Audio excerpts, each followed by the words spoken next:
I never thought I'd be standing here again, staring at my parents' front door after all these years. My name's Bella, and this house holds memories I've tried hard to forget.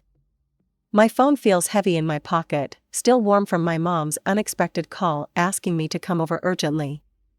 Behind me, my car sits in the driveway, and I can't help but think about my 9-year-old daughter Emma, who I just dropped off at my friend Sarah's place. "It'll only take a couple of hours," I had told Emma, trying to sound more confident than I felt. The last time I properly spoke to my parents was at my grandmother's funeral, 3 years ago. Before that, it was that terrible day when I was 18, when they chose my sister Lisa over me. I still remember standing in this very spot, tears streaming down my face, as they told me they were giving my college fund to Lisa for her wedding. "But it's my education," I had screamed. "Your sister needs a proper wedding," Mom had said firmly. "You can take out student loans like everyone else." I left that day and never really came back. My grandmother was the only one who stood by me. She helped me pay for community college, not the prestigious university I'd dreamed of, but it was something. I worked hard, got my degree, and built my own life. The years that followed were a blur of determination and small victories. I met Jack, my ex-husband, during my final year of college. We got married, had Emma, and for a while, everything seemed perfect. Even after our divorce 2 years ago, things stayed civilized. Jack pays good alimony, and we both put Emma first. Now, at 36, I'm doing okay. The apartment I bought with my inheritance from Grandma, God bless her soul, brings in steady rental income. Between that, the alimony, and my part-time job at Marshall & Associates, I can afford to spend plenty of time with Emma. Taking a deep breath, I finally ring the doorbell. Whatever they want, I tell myself, I'm not that scared 18-year-old anymore. "Bella, you came," Mom opens the door, and her enthusiasm catches me off guard. She looks older than I remember, more gray in her hair, more lines around her eyes. Dad stands behind her, attempting a smile that doesn't quite reach his eyes. "Where's Emma?" Mom asks, peering around me. "We haven't seen her since." "She's at a friend's," I cut her off, stepping inside. "You said it was urgent?" The house smells the same, Mom's vanilla air freshener mixing with Dad's coffee. They lead me to the living room, and I notice how everything looks slightly worn down. The fancy furniture they bought for Lisa's wedding is showing its age. "Would you like some tea?" Mom asks, wringing her hands. "Just tell me why you called," I say, remaining standing. "It's been years, and suddenly it's urgent?" Mom starts crying. Not the quiet tears I remember from my childhood, but deep, body-shaking sobs. Dad puts his arm around her, and I feel my stomach tighten. "We're going to lose the house," he finally says. I wait, knowing there's more. There's always more with them. "Your sister," Mom begins, and I feel that familiar twist in my gut. Of course it's about Lisa. She asked us to take out a business loan for her husband, for Tom's business. We used the house as collateral. "Let me guess," I say, my voice flat, "Lisa's not paying." "Tom's business went bankrupt," Dad explains, looking everywhere but at me. "Lisa and the kids are struggling.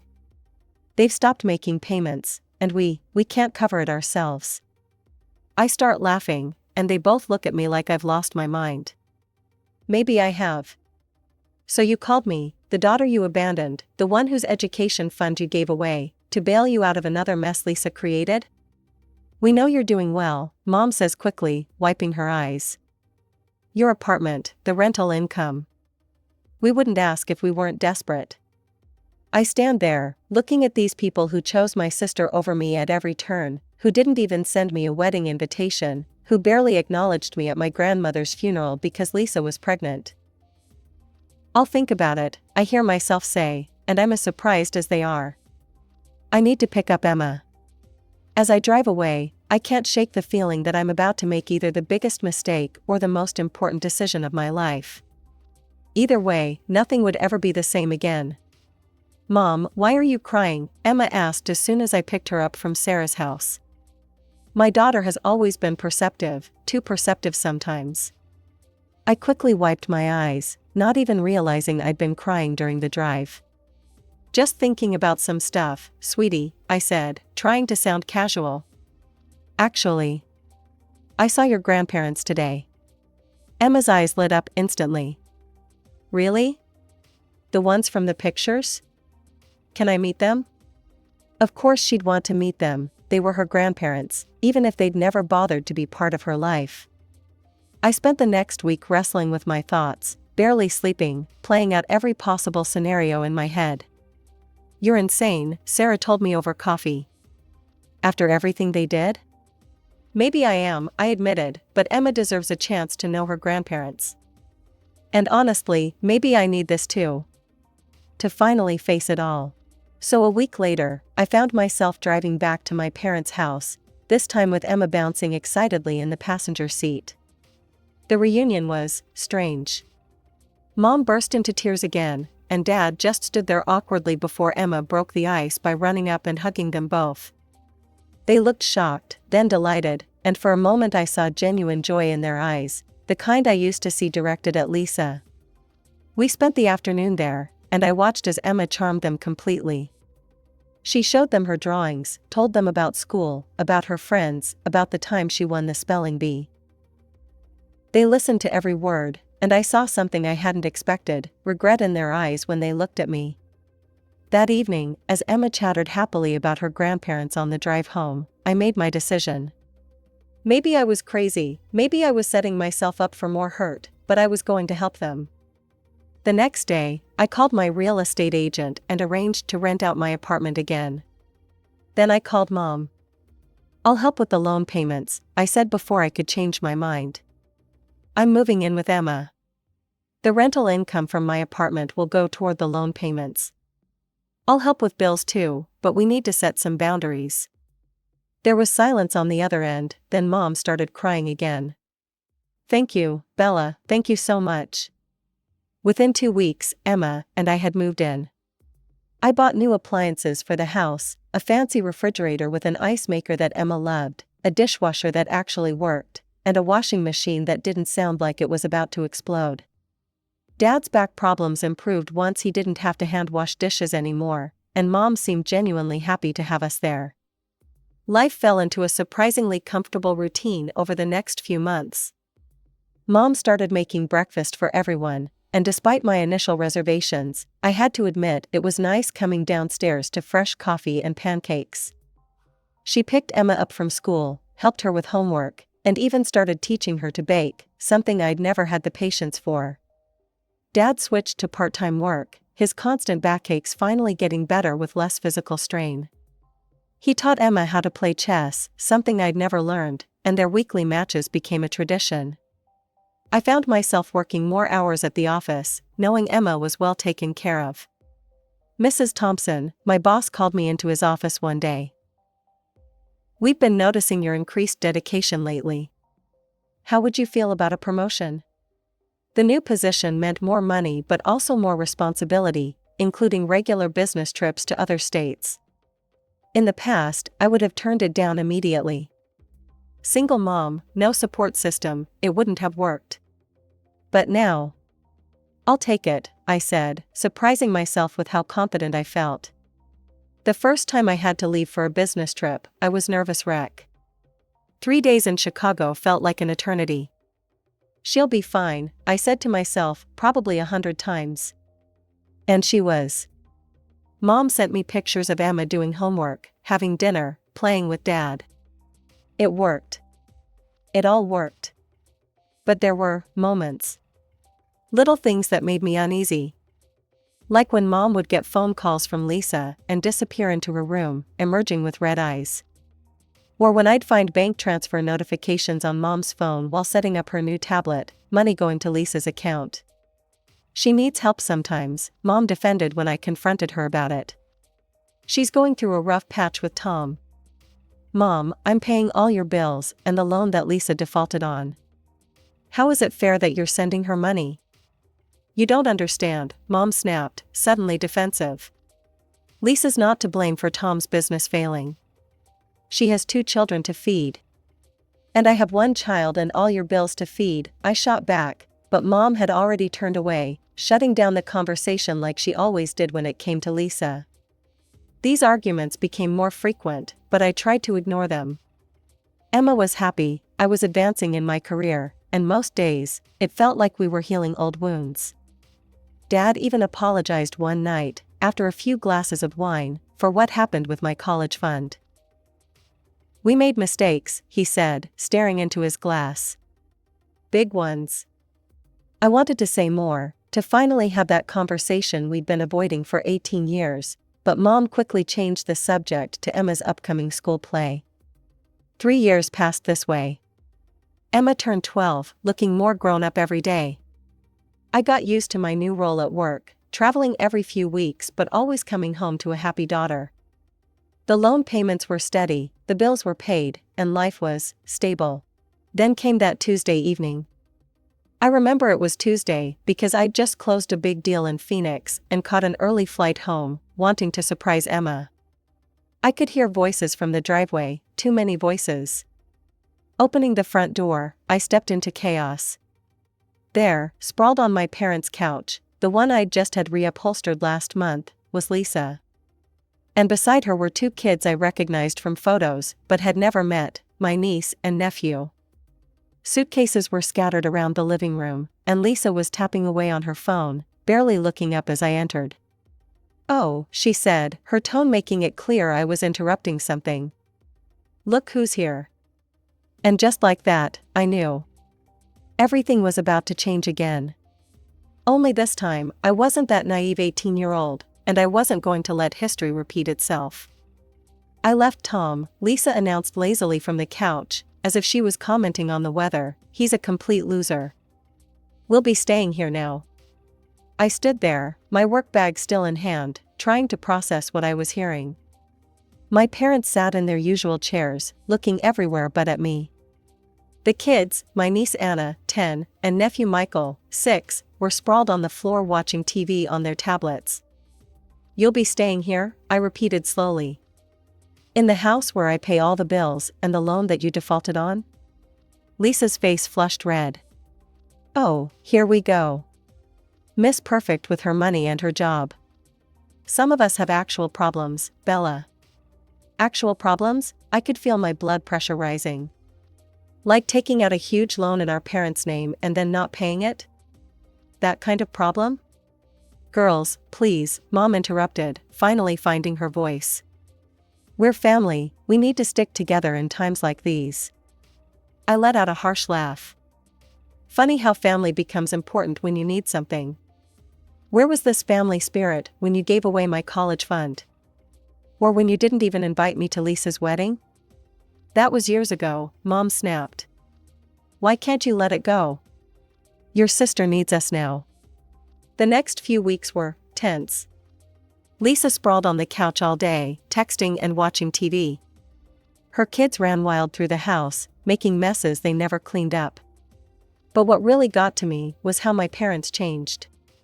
Suddenly, Emma was invisible to them. When she tried to show Grandma her math test where she got an A, Mom just waved her away, too busy helping Michael with his video game. When Emma asked Dad for their weekly chess match, he said he was too tired, right before spending 2 hours playing catch with Anna in the backyard. "Mom," I confronted her one evening after Emma went to bed. "What's going on? Why are you treating Emma differently?" "Don't be ridiculous," Mom dismissed me. "Emma's older, she doesn't need as much attention. Anna and Michael are younger, they need more support right now." "Support? Emma's 12, she needs her grandparents too." But Mom had already turned away, hurrying to answer Lisa's call for more snacks. 2 months crawled by. I threw myself into work, taking extra projects just to avoid being home. Lisa still hadn't looked for a job, and my parents seemed fine with it. Every time I brought it up, they defended her. "She's going through a difficult time," Dad would say. "She has the children to think about," Mom would add. Meanwhile, I was still paying for everything, the loan, the bills, the groceries that seemed to disappear twice as fast now. But money wasn't what bothered me most. It was watching Emma become a ghost in her own home. Then came that Wednesday. I had come home early, hoping to take Emma for ice cream, our little escape when things got too tense at home. I heard the shouting before I even opened the front door. "You lazy, good-for-nothing brat," Lisa's voice echoed through the house. "Look at this mess. Clean it up right now." I rushed inside to find Lisa standing over Emma, who was on her knees picking up scattered toys that I recognized as Michael's. "What's going on here?" I demanded. "Your precious princess refuses to help around the house," Lisa spat. "She thinks she's too good to clean up after her cousins." "After her cousins?" I looked at the toys again. "You mean your kids' mess? Where are they, by the way?" "They're napping. Someone has to keep this house in order, and since you're never here." "I'm never here because I'm working," I exploded. "Unlike some people who lie around all day expecting everyone else to support them." The argument that followed was ugly. Lisa ran to our parents, crying about how I was bullying her. And they took her side. Of course they took her side. "Bella, you need to be more understanding," Mom pleaded. "Lisa's children." "What about my child?" I interrupted. "What about Emma?" But they didn't answer. They never did when it came to choosing between Lisa and me. I thought that was bad, but I had no idea what was coming.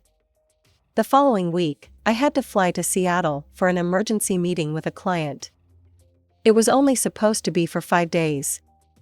"You'll be okay?" I asked Emma for the 100th time at breakfast. "I'll be fine, Mom," she assured me, trying to smile. "I've got my phone, we can video chat every night." 4 days into my trip, around 9 p.m. Seattle time, my phone rang. Emma's picture flashed on the screen. "Mom," her voice was small, broken by sobs. "Mom, I'm outside, Aunt Lisa kicked me out. She said I was in the way. I only have my phone." I didn't know what to do. The world stopped spinning. My 12-year-old daughter was on the street, at night, alone. With shaking hands, I called Sarah, my friend who lived nearby. "Please," I begged. "Can you pick up Emma? She's outside my parents' house." Then I called Lisa. She answered on the 5th ring, sounding annoyed. "Oh, did the princess call you?" she sneered. "Maybe now she'll learn not to be so obstinate. Always arguing, always thinking she's better than everyone else." I hung up and called my parents. Mom answered. "Your granddaughter is on the street," I said, my voice ice cold. "Did you know that? Did you watch while Lisa threw her out?" There was a pause, then Mom's voice hardened. Maybe it's better this way, Bella. Maybe you and Emma should find somewhere else to live. You don't really fit here anymore." In that moment, everything became crystal clear. Some things never change, some people never change. "You're right, Mom," I said quietly. "We don't fit there, we never did." I hung up and booked the first flight home. It was time to end this cycle once and for all. The flight home was the longest 5 hours of my life. Sarah sent me updates about Emma every half hour, but I couldn't rest until I could hold my daughter in my arms. When I finally got to Sarah's house at 3 a.m., Emma was asleep on the couch, tear tracks still visible on her cheeks. "She told me what happened," Sarah whispered as I stroked Emma's hair. "Bella, it's worse than you think."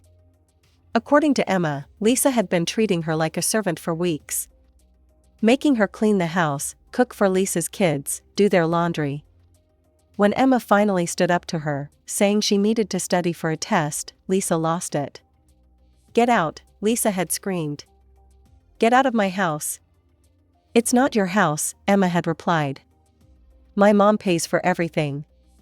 That's when Lisa grabbed Emma's arm and physically pushed her toward the door. My parents watched it happen. They watched and did nothing. I let Emma sleep and spent the night making calls. First to my rental agency, explaining the situation and asking them to help me end the current tenant's lease early.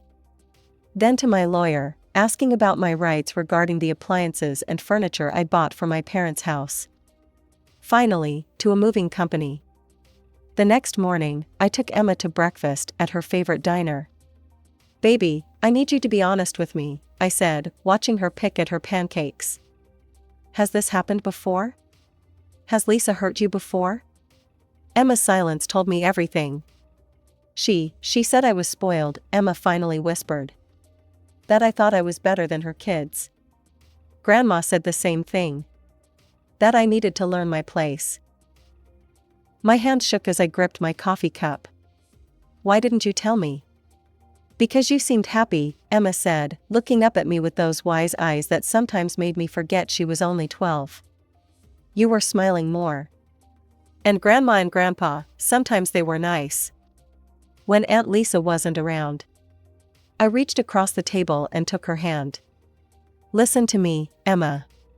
Nothing, absolutely nothing, is more important to me than you.